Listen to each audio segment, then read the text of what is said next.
নমস্কার বন্ধুরা, ভূত বাংলা চ্যানেলের নতুন ভিডিওতে আপনাদের স্বাগত।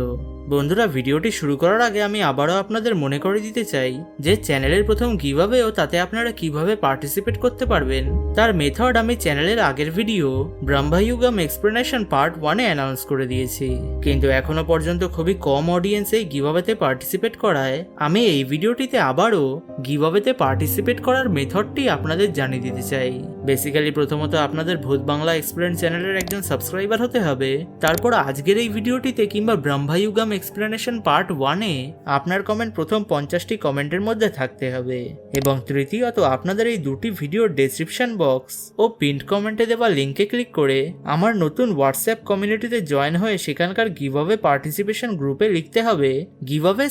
/ আপনার ফেভারিট একটি হরর মুভির নাম, এবং এই প্রথম 50 জন কমেন্টার্স ও কমিউনিটি মেম্বার্সদের মধ্যে যে কোনো একজন লাকি উইনার জিতে যাবেন আমার চ্যানেলের প্রথম গিভঅ্যাওয়ে, যেটা হলো হইচই এর 1 ইয়ার সাবস্ক্রিপশন প্ল্যান। গিভঅ্যাওয়ের রেজাল্টস আমি এই রবিবার ব্রহ্মযুগম এক্সপ্লেনেশন পার্ট 2 ও হোয়াটসঅ্যাপ কমিউনিটির গিভঅ্যাওয়ের রেজাল্টস গ্রুপে অ্যানাউন্স করে উইনারের সাথে হোয়াটসঅ্যাপের দ্বারা ডিরেক্টলি কন্ট্যাক্ট করে নেব। তাই আর বেশি দেরি না করে ফটাফট এই গিভঅ্যাওয়েতে আপনারা জয়েন হয়ে যান। যাই হোক, আজকের ভিডিওতে আমি রিসেন্টলি রিলিজ হওয়া অজয় দেবগানের নতুন হরর থ্রিলার ফিল্ম শয়তানের সম্পূর্ণ স্টোরি সম্বন্ধে আপনাদের জানাবো, যেটা একটি গুজরাটি হরর মুভি ভার্সের রিমেক হিসাবে বানানো হলেও এই দুটো মুভির এন্ডিং একদমই আলাদা। তাই এই এক্সপ্লেনেশনের একদম শেষে গিয়ে আমি আপনাদের শয়তান মুভির এন্ডিং এর সাথে ভার্সের এন্ডিং এর ডিফারেন্স সম্বন্ধেও কিছুটা শর্টে জানাবো। তাহলে আসুন আর বেশি দেরি না করে আজকের ভিডিওটি শুরু করা যাক। মুভির শুরুতে আমাদের একটি জঙ্গলের দৃশ্য দেখানো হয়, যেখানে একজন লোক একটি মরা ইঁদুর তুলে সেটাকে কোনো কাজের জন্য নিজের সাথে নিয়ে যায়, এবং এর পরের সিনেই আমাদের কিছু কালা জাদু করার পুতুল বানানোর দৃশ্য দেখানো হয়, যেন কেউ সেই পুতুলগুলোকে নিজের তন্ত্রে ব্যবহার করার জন্য তৈরি করছিল। এখান থেকে সিন শিফট হয়ে আমাদের কবিরের ওয়াইফ জ্যোতি, কবিরের বড় মেয়ে জাহ্নবী ও তার ছেলে ধ্রুবকে দেখানো হয়, যারা জাহ্নবী তার ফ্রেন্ডসদের সাথে লাদাখ ট্রিপে যাওয়ার আগে কিছু ফ্যামিলি টাইম স্পেন্ড করার জন্য তাদের একটি ফার্ম হাউসে বেড়াতে যাওয়ার উদ্দেশ্যে বেরিয়ে পড়ে। রাস্তায় যেতে যেতে তারা চারজন দুপুরের খাবার কমপ্লিট করার জন্য একটি রেস্টুরেন্টে দাঁড়ায় পরোটা আর চা খেতে, কিন্তু কবিরের কাছে খুচরো পয়সা না থাকায় সে নিজেদের জন্য চা না কিনতে পারলে বনরাজ নামের একজন লোক নিজের টাকায় তাদের জন্য চা কিনে এনে কবিরের ইনভাইটে সে তাদের সাথে খাওয়ার জন্য জয়েন হয়। খেতে খেতে একসময় বনরাজ বুঝতে পারে যে জাহ্নবী যেহেতু চা খেতে পছন্দ করতো না আর এই পরোটাটা অনেক তেলে ছিল, তাই সে এগুলো খেতে চাইছিল না, এবং এই জানতে পেরে বনরাজ তাকে তার খাবারটি নিজে নিয়ে তাকে একটা লাড্ডু খাওয়ার জন্য অফার করে। জাহ্নবী রেস্টুরেন্টের এইসব খাবার না খাওয়া সত্ত্বেও সে তার ভাইয়ের সাথে প্রতিযোগিতা করে বনরাজের দেওয়া সেই লাড্ডুটি সাথে সাথে খেয়ে নেয়, এবং এই লাড্ডুটি খাওয়ার সাথেই হঠাৎ জাহ্নবী একটু আজব ধরনের ফিল করতে শুরু করে, যার দ্বারা বুঝতে পারা যায় যে বনরাজ নিশ্চয়ই এই লাড্ডুর সাথে কিছু একটা মিশিয়ে প্ল্যান করেই জাহ্নবীকে সেটা খেতে দিয়েছিল। এরপরেই বনরাজ আবার জাহ্নবীকে তার চা আর পরোটা ফিরিয়ে দিয়ে সেটাকে খেয়ে নিতে বলে, আর আশ্চর্যজনকভাবে জাহ্নবী তার কথা মতোই এই পুরো পরোটাটি এবং চাটি খেয়ে ফেলে, যেটা ফ্যামিলির বাকি সবাই দেখে একটু আজব মনে করলেও তাদের বনরাজের ওপর কোনো রকম সন্দেহ হয় না। এই খাবার খেয়ে নিয়ে জাহ্নবী উইয়ার্ড ফিল করে তাড়াতাড়ি তার ফ্যামিলিকে নিয়ে এখান থেকে বেরোতে চায়, কিন্তু এখান থেকে বেরোনোর আগেই হঠাৎ বনরাজ গাড়ির কাছে এসে দাঁড়িয়ে জাহ্নবীকে জানলার থেকে একটি বিস্কুট দিয়ে বলে যে ফার্ম হাউসে পৌঁছানোর সাথে সাথেই সে যেন এটা খেয়ে নেয়, এবং আমরা দেখতে পাই যে জাহ্নবী তার কথা মতোই একদম হাসতে হাসতে তার থেকে বিস্কুটটি নিয়ে তার ফ্যামিলির সাথে ফার্ম হাউসে পৌঁছেই গাড়ি থেকে নামার আগে সেই বিস্কুটটি খেয়ে নেয়। এর কিছুক্ষণ পর জাহ্নবী আবার নর্মাল হয়ে ফার্ম হাউসের সুইমিং পুলে তার ফ্যামিলির সাথে এনজয় করে, কিন্তু কিছুক্ষণ পরেই হঠাৎ জ্যোতি দেখে যে বনরাজ এখন তাদের ফার্ম হাউসের গেটের সামনে এসে দাঁড়িয়েছিল। এই দেখে জ্যোতি একটু উইয়ার্ড ফিল করে কবিরকে এই বিষয় জানায়, এবং কবির সুইমিং পুল থেকে বেরিয়ে বনরাজের সাথে বাইরে দেখা করতে যাবার আগেই সে দেখে যে জাহ্নবী অলরেডি গেট খুলে বনরাজকে বাড়ির ভেতর নিয়ে চলে এসেছিল।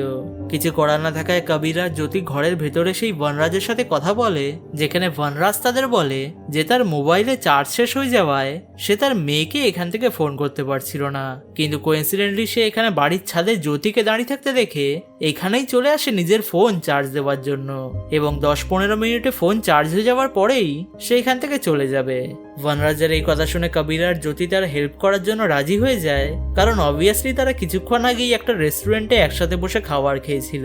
এবং বনরাজও তাদের নিজের টাকায় চা খাইয়েছিল। কিন্তু আজব ব্যাপার হলো যে এই বাড়িতে আসার পর থেকেই বনরাজ একটু বেশি কমফোর্টেবল হয়ে গেছিল এবং সে জ্যোতিকে তো একদম অর্ডার করছিল তাকে চা করে আনার জন্য। কিছুক্ষণ পর জাহ্নবী এসে বনরাজের সাথে খুবই ক্যাজুয়াল ভাবে বসে কথা বলতে শুরু করে, যেখানে সে তার লাদাখ ট্রিপ এমনকি তার বয়ফ্রেন্ডসদের বিষয়েও তাকে জানায় এবং বনরাজ তার কাছ থেকে সবকিছু শুনে তাকে বলে যে সে তো এবারে লাদাখ ট্রিপে যেতে পারবে না, কারণ তাকে বনরাজের সাথে যেতে হবে। জাহ্নবী এই কথা শুনে একদমই একটা ট্রান্স স্টেটে চলে যায় এবং বনরাজ তাকে বারবার তার এই কথায় ওকে বলানোর চেষ্টা করে, কিন্তু জাহ্নবী তার কথায় এসে তাকে ওকে বলার আগেই ধ্রুব এখানে এসে জাহ্নবীকে নিজের সাথে খেলার জন্য ডাকে, যার জন্য বনরাজ নিজের কাজে ডিস্টার্বড হওয়ায় সে জাহ্নবীকে অর্ডার করে আজকে যেন জাহ্নবী ধ্রুবের সাথে এত খেলে যার পর ধ্রুবের আর কখনো খেলার ইচ্ছাই না হয়। বনরাজের এই কথা শুনে জাহ্নবী একদম তাড়াহুড়ো করে ধ্রুবের সাথে খেলা করতে চলে যায় এবং এর কিছুক্ষণ পরেই কবির ও জ্যোতি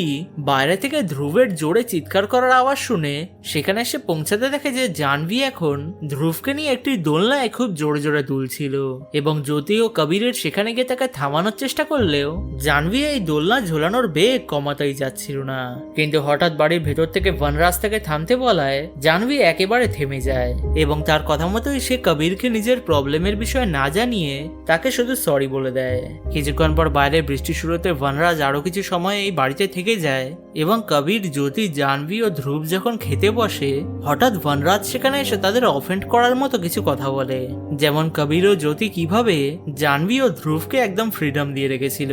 এবং এর কারণেই জাহ্নবী নিজের ইচ্ছা মতো তার বয়ফ্রেন্ড ও বন্ধুদের সাথে লাদাখ ট্রিপে যাওয়ার জন্য রাজি ছিল। জ্যোতি বনরাজের কাছ থেকে জাহ্নবীর এরম পার্সোনাল কথা শুনতে সে জাহ্নবীকে একটু বকা দিতে চায়, কারণ সে একজন টোটালি স্ট্রেঞ্জারকে তার পার্সোনাল জিনিসপত্র বলছিল। কিন্তু জাহ্নবী এখানে জ্যোতিকে বলে যে বনরাজ জিজ্ঞাসা করেছিল বলেই সে তাকে এইসব কথাগুলো বলেছিল এবং এখন কোনো কারণে সে বনরাজের বলা সমস্ত কথা পালন করতে চাইছিল। বনরাজ এই ফ্যামিলির এরকম পরিস্থিতি দেখে হাসতে শুরু করে এবং সে কবির ও জ্যোতিকে ডেমো দেওয়ার জন্য জাহ্নবীকে বলে যে সে যেন এক্ষুনি তার বয়ফ্রেন্ডকে ফোন করে সেই লাদাখ ট্রিপ ক্যান্সেল করে তার সাথে ব্রেকআপ করে নেয় এবং আশ্চর্যজনকভাবে জাহ্নবী একদম তার কথা মতোই তার বয়ফ্রেন্ডকে ফোন করে তার সাথে ব্রেকআপ করে তার নাম্বারও ব্লক করে দেয়। এইসব দেখে কবির নিজের পেশেন্স হারিয়ে বনরাজকে এই বাড়ি থেকে তাড়িয়ে দেওয়ার চেষ্টা করে, কিন্তু বনরাজ এখন এই বাড়ি থেকে বেরোনোর জন্য তৈরি ছিল না এবং এই দেখে কবির যখন বনরাজকে জোর করে বাড়ি থেকে বার করার চেষ্টা করে, বনরাজের কথায় হঠাৎ জাহ্নবী কবিরের সামনে এসে তাকে জোরে ধাক্কা মেরে বলে যে সে কবিরকে বনরাজকে এই বাড়ি থেকে বার করতে দেবে না, যেটা দেখে কবির ও জ্যোতি দুজনেই একদম শকড হয়ে গেছিল। এরপর বনরাজ আবার ঘরের ভেতর ফেরত এসে নিজের জায়গায় গিয়ে বসে কবির ও জ্যোতিকে বলে যে সে জাহ্নবীর ওপর কালা জাদু করে তাকে নিজের বশে করে নিয়েছে এবং এই বশীকরণের জন্যই এখন বনরাজ যা যা বলবে জাহ্নবী তার কথা মতো তাই করবে। এবং সত্যি বনরাজ জাহ্নবীকে যা যা করতে বলছিল জাহ্নবী তার কথা মতোই কোনো প্রশ্ন না করে সেই কাজগুলোই করছিল, যেমন হঠাৎ করে জোরে জোরে কান্না শুরু করে দেওয়া, কাঁচা কাঁচা চা পাতা খেয়ে নেওয়া এবং কবির জাহ্নবীকে এইসব করা থেকে থামাতে আসলে তাকে চড় পর্যন্ত মেরে দেওয়া। এই সমস্ত কিছু দেখে কবির ও জ্যোতি একদম টেনশনে পড়ে বনরাজকে জিজ্ঞাসা করে যে সে তাদের সাথে এরকম কেন করছে, যার উত্তরে বনরাজ কবির আর জ্যোতিকে বাড়ির সমস্ত ফোনগুলোকে তার সামনের টেবিলে এনে জমা করতে বলে জাহ্নবীকে দিয়ে সেই সব ফোনগুলো ভাঙিয়ে দেয় এবং এরপরেই সে জাহ্নবীকে তার পা টিপে দিতে বলে কবির ও জ্যোতিকে বলে যে সে জাহ্নবীকে নিজের সাথে নিয়ে যেতে এসেছে এবং সে চায় যে কবির ও জ্যোতি যেন তার কাজ না বাড়িয়ে জাহ্নবীকে সহজেই তার কাছে দান করে দেয়। কিন্তু অবভিয়াসলি কবির ও জাহ্নবী এই কাজ করার জন্য তৈরি ছিল না, যেটা থেকে বনরাজ তাদের বলে যে তার মানুষদেরকে তড়পাতে দেখতে খুব ভালো লাগে এবং কবির ও জ্যোতি যেন তার পেশেন্সের পরীক্ষা না নেয়। এই বলেই বনরাজ তার পায়ের কাছে বসে থাকা জাহ্নবীকে জোরে একটা লাথি মেরে দেয়, যার জন্য কবির রেগে গিয়ে বনরাজের উপরে সে অ্যাটাক করতে শুরু করে ও তাকে ওভার পাওয়ার করে যায়। কিন্তু বনরাজ এখানে হঠাৎ জাহ্নবীকে বলে যে সে যেন এক্ষুনি গিয়ে তার ভাই ধ্রুবের মাথা ফাটিয়ে দেয় এবং এই কথা শুনেই জাহ্নবী তার মায়ের বারবার আটকানোর চেষ্টা করা সত্ত্বেও সে নিজেকে ছাড়িয়ে সত্যি ধ্রুবকে ধরে তার মাথা ফাটিয়ে দেয়। এই সময় হঠাৎ বাড়ির বাইরে দুজন পুলিশ অফিসার এসে উপস্থিত হয়, কারণ জ্যোতি এতক্ষণ তার রান্নাঘরে লুকিয়ে রাখা একটি ফোন দিয়ে বারবার পুলিশের নাম্বারে মিস কল দিচ্ছিল। কিন্তু এই দুজন পুলিশ যখন বাড়ির ভেতরে এসে উপস্থিত হয়, তারা দেখে যে কবির, জ্যোতি ও বনরাজ একসাথেই খুব মজা করে পার্টি করছিল। মানে মনে হচ্ছিল যেন তারা বন্ধু কিংবা ফ্যামিলি মেম্বার, যেটা আমাদের সবার কাছেই একটা অবাক করা ব্যাপার ছিল। এবং এই সময় অজ্ঞান হয়ে পড়ে থাকা ধ্রুব এই লিভিং রুমে কোথাও ছিল না। কিন্তু সবকিছু নর্মাল অবস্থায় দেখে এই দুজন পুলিশ যখন বাড়ি থেকে চলে যায়, সাথে সাথে আমরা বুঝতে পারি যে বনরাজ বাইরে থেকে কলিং বেলের আওয়াজ শুনেই সাথে সাথেই জাহ্নবীকে বলে দিয়েছিল যেন সে রান্নাঘরে গিয়ে গ্যাস খুলে দিয়ে সেটার ওপর একটি দেশলাই কাঠি নিয়ে বসে থাকে। এবং কবির ও জ্যোতি যদি চালাকি করে পুলিশকে কিছু বলতে যায়, সাথে সাথে জাহ্নবী যেন দেশলাই কাঠিটি জ্বালিয়ে দেয়, যাতে জাহ্নবী তো অবশ্যই মারা যাবে এবং বাকিদেরও কিছু না কিছু ক্ষতি হবেই। এরপর বনরাজ শেষমেশ জ্যোতির এই লুকিয়ে রাখা ফোনটিও জ্যোতির নিজের হাতেই ভাঙিয়ে দেয়। এবং কবির তাদের এই অবস্থা থেকে মুক্ত করার জন্য বনরাজকে নিজের সমস্ত সম্পত্তি দিয়ে দেওয়ার জন্য তৈরি হয়ে যায়। কিন্তু বনরাজ যখন কবিরের দেওয়া এই অফারটি মেনে নিয়ে টাকার ব্যাগটি নিয়ে বাড়ি থেকে চলে যায়, কবির ও জ্যোতি বনরাজ চলে যেতেও জাহ্নবীকে একদম সেন্সলেস অবস্থায় দাঁড়িয়ে থাকতে দেখে। মানে বনরাজ চলে যাওয়া সত্ত্বেও জাহ্নবী এখনো তার বশীকরণেই ছিল। এবং এই দেখে কবির ও জ্যোতি যখন বনরাজকে আবার ধরে আনার জন্য যায়, তারা বাড়ির ফ্রন্ট গেট খুলতেই দেখে যে বনরাজ তো সেই টাকার ব্যাগটি জ্বালিয়ে দিয়ে বাড়ির একদম সামনেই দাঁড়িয়েছিল। এবং এখানে সে কবির ও জ্যোতিকে বলে যে সে সব টাকা পয়সা সম্পত্তির কোনো কেয়ারই করে না, কারণ এগুলো সাধারণ মানুষদের শখ হয়। কিন্তু সে নিজে এখন সাধারণ মানুষদের থেকে অনেক এগিয়ে গেছে। আর আজকেই 1000 বছরে একবার আসা উমরার রাতে সে এমন কিছু একটা করতে চলেছে যার পর সেই পৃথিবীর সব থেকে শক্তিশালী মানুষ হবে এবং পুরো পৃথিবী শুধু তার কথায় চলবে। এরপর কবির ও জ্যোতির আর কিছু করার না থাকায় বনরাজ আবার ঘরের ভেতরে সে নিজের জায়গাতেই গিয়ে বসে জাহ্নবীকে আবার নিজের ইশারায় চলাতে শুরু করে। এবং একসময় তো সে নিজে কিছুক্ষণ রেস্ট নেওয়ার জন্য জাহ্নবীকে বলে দেয় যে তার ঘুমানোর সময় যদি কবির বা জ্যোতি তার কাছে আসতে চায়, তাহলে যেন জাহ্নবী তাদের উপর চাকু দিয়ে অ্যাটাক করে দেয়। বনরাজ ঘুমিয়ে পড়ার পর কবির নিচে এসে বনরাজের ফোনটি নিতে চায়, কিন্তু জাহ্নবী এখানে তাকে নিচে না নামতে দেওয়ার জন্য তাকে চাকু দিয়ে আটকে রাখতে রাখতে নিজের জায়গাতেই দাঁড়িয়ে টয়লেট করে ফেলে, যার জন্য কবির জাহ্নবীর ওপরে আর চাপ না দিয়ে তার এই ফোন নেবার চেষ্টায় হার মেনে নেয়। নিচের ঘরে হওয়া ঘটনার বিষয় শুনে জ্যোতি যখন জাহ্নবীর ড্রেস চেঞ্জ করাতে আসে, সে খুব রেগে গিয়ে একটা চান্স পেয়ে জাহ্নবীর হাতের চাকুটি নিয়ে বনরাজের ওপর অ্যাটাক করে দেয়। এবং এই সময় যাতে বনরাজ জাহ্নবীকে দিয়ে কোনো কিছু না করাতে পারে, তাই কবিরও এখানে এসে জাহ্নবীকে সিঁড়ির সাথে বেঁধে রেখে দেয়। এরপর কবির বনরাজের ওপর অ্যাটাক করে তাকে আবার ওভার পাওয়ার করে যায় এবং এবার তো সে তাকে মেরে ফেলারই চেষ্টা করছিল। কিন্তু বনরাজ এখানে জাহ্নবীকে খুব জোরে জোরে হাসতে বলে কবিরকে বলে যে কবির যদি এখন বনরাজকে মেরে দেয়, তাহলে বনরাজের বলা শেষ কথাটি জাহ্নবী সারা জীবন মেনে যাবে। মানে এখন কবির বনরাজকে মেরে দিলে জাহ্নবী সারা জীবন তার বশের মধ্যে থেকে এইভাবেই পাগলের মতো জোরে জোরে হাসতে থাকবে। এই কথা শোনার পর কবিরের কাছে আর কিছু না করার থাকায় সে বনরাজকে ছাড়তে বাধ্য হয়। এবং বনরাজ এখানে বলে যে যদি কবির আর জ্যোতি শুধু কিছুদিনের জন্য জাহ্নবীকে বনরাজের কাছে অর্পণ করে দেয়, তাহলে সে জাহ্নবীকে খুব তাড়াতাড়ি একদম হাসি খুশি করে আগের মতো অবস্থায় ফিরিয়ে তাকে আবার মুক্তি দিয়ে দেবে। কিন্তু যেহেতু কবির আর জ্যোতি এখনো জাহ্নবীর দান করার জন্য প্রস্তুত ছিল না, তাই বনরাজ ঠিক করে যে সে তার উপরেই অ্যাটাক হবার বদলা কবির ও জ্যোতির থেকে নেবেই, যার জন্য সে জাহ্নবীকে বলে যে এক্ষুনি উপরতলায় গিয়ে ধ্রুবকে প্রাণে মেরে ফেলতে। বনরাজের এই অর্ডার শুনে জাহ্নবীর ইচ্ছা না থাকা সত্ত্বেও সে ধ্রুবকে মারার জন্য পাগলের মতো তাকে সারা বাড়িতে খুঁজে বেড়ায়। এবং কবির ও জ্যোতি তাকে আটকানোর অনেক চেষ্টা করা সত্ত্বেও শেষমেশ জাহ্নবী ধ্রুবকে খুঁজে পেয়ে গিয়ে তাকে বাড়ির ছাদ থেকে ফেলে দেয়। এবং শেষমেশ কবির ও জ্যোতি ধ্রুবের প্রাণ বাঁচানোর জন্য বনরাজকে বলে দেয় যে তারা জাহ্নবীকে বনরাজের কাছে অর্পণ করে দিচ্ছে। কবির ও জ্যোতির এই অনুমতি নিয়ে বনরাজ জাহ্নবীর সাথে এই বাড়ি থেকে চলে যায় এবং কবির জ্যোতি ও ধ্রুবকে গাড়ির কাছে পৌঁছে দিয়ে তাদের হসপিটালের উদ্দেশ্যে পাঠিয়ে দিয়ে নিজে জাহ্নবীকে ফেরত আনার জন্য চলে যায়। কারণ কবির আগেই বুদ্ধি লাগিয়ে যখন ঘরের ভেতর জ্যোতি বনরাজের ওপর অ্যাটাক করে দিয়েছিল, সে বাড়ির অন্য দিক থেকে নেমে বনরাজের ফোনের লোকেশন অন করে সেটা বাড়ির কেয়ারটেকারের ফোন নাম্বারে শেয়ার করে দিয়েছিল,